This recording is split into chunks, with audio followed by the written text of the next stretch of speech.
nome é Fernando Duarte, sou psiquiatra e vamos aqui falar um pouquinho da interdependência. Vocês provavelmente já ouviram falar que a colaboração pode trazer mais benefícios do que a competição.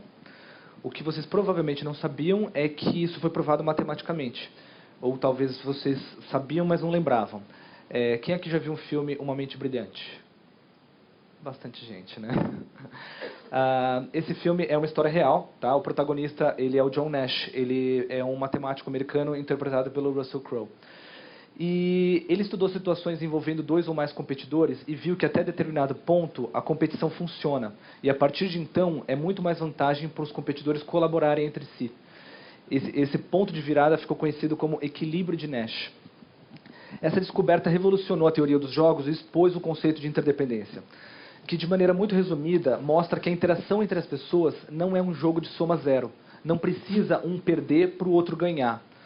Na verdade, pelo contrário, na maior parte das vezes você ganha mais se o outro lado também sair ganhando. Eu vou contar um exemplo. Todos os dias ao voltar para casa, uma senhora trazia um bolo para suas 2 filhas e fazia de tudo para dividir em 2 partes exatamente iguais. Só que as filhas atormentavam a mãe, reclamando que sempre ela dava o pedaço maior para a irmã. Depois de várias semanas sofrendo com esse problema, ela conseguiu resolver o dilema. A cada dia, uma das filhas dividiria o bolo e a outra filha escolheria o primeiro pedaço. Ela deixou a responsabilidade completamente para as filhas, e as filhas foram obrigadas a colaborar entre si para que elas próprias não saíssem prejudicadas. Elas foram obrigadas a viver a interdependência.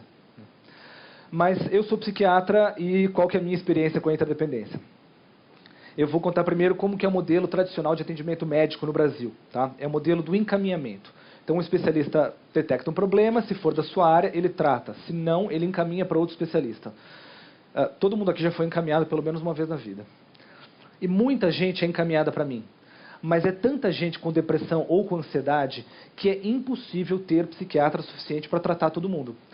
Hoje a gente sabe que a depressão e a ansiedade são as doenças que mais causam prejuízo à sociedade em países como o Brasil. E foi daí que eu conheci o apoio matricial. Matricial vem de matriz, ou seja, médicos de várias especialidades compartilham o conhecimento com médicos de família que atendem milhões de pessoas no Brasil todo. Como o especialista não consegue chegar na população toda, ele ensina os conceitos do trabalho dele para outros médicos de modo a multiplicar os atendimentos. No meu caso, o que eu acabo fazendo é ensinar conceitos de psiquiatria que capacitam o médico de família a tratar os casos mais simples de depressão e de ansiedade. O resultado, toda aquela gente a quem era impossível que eu chegasse, passa a ter atendimento. E os casos mais complexos, claro, são encaminhados para um psiquiatra. Quais seriam as outras vantagens desse modelo? Em primeiro lugar, essa lógica de encaminhamento, ela não gera responsabilidade. E se nenhum médico tiver a responsabilidade de cuidar daquele paciente, ele fica indo de um lado para o outro e ele fica pior. Essa responsabilidade chamada de compartilhada, ela é muito mais intensa, ela gera muito mais resultados. Para eu poder multiplicar o conhecimento, eu tive que abrir mão de atender. Eu ainda atendo hoje, mas boa parte do meu tempo eu treino outros médicos. Eu tive que fazer menos aquilo que eu gosto de fazer, mas o meu trabalho passa a transformar um número muito maior de vidas. Ele se torna muito mais relevante. Mas o que acontece quando um médico não quer ensinar? Ou, na outra ponta, quando o médico não quer aprender a atender? Isso quebra a cadeia de interdependência. E como a gente viu na teoria dos jogos, todo mundo sai perdendo. No caso, o paciente, que fica sem atendimento, e a própria comunidade médica, que se torna menos resolutiva, menos capacitada.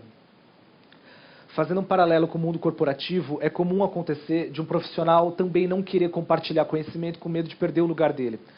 Só que quando ele faz isso, também todo mundo sai perdendo.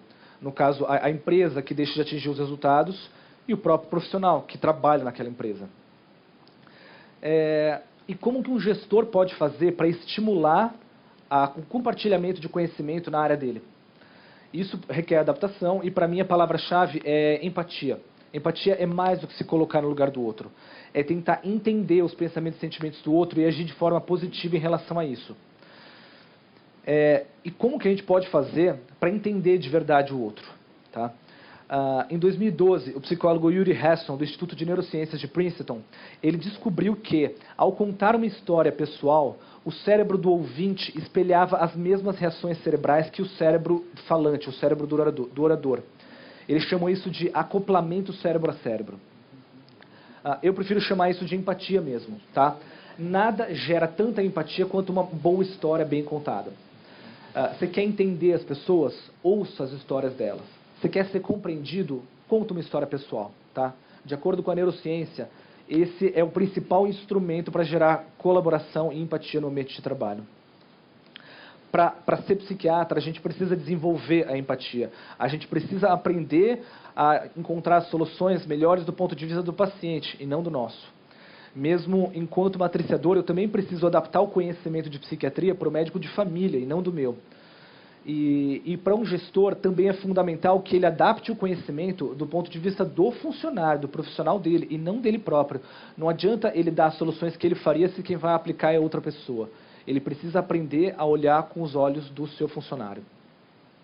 Em qualquer área de atuação, é fundamental que um gestor tenha sempre em mente os conceitos de interdependência. Ele precisa saber que o trabalho dele influencia direto o trabalho do funcionário dele. Por isso, é uma relação muito mais colaborativa e não de competição. E é por isso que, se um lado sair ganhando, dificilmente o outro vai sair perdendo. Agora, se um lado sair perdendo, dificilmente o outro lado vai sair ganhando. Resumindo a interdependência. Primeiro lugar, ela existe, está matematicamente comprovada. Segundo lugar, não é uma relação de soma zero. Um lado não precisa perder para o outro ganhar.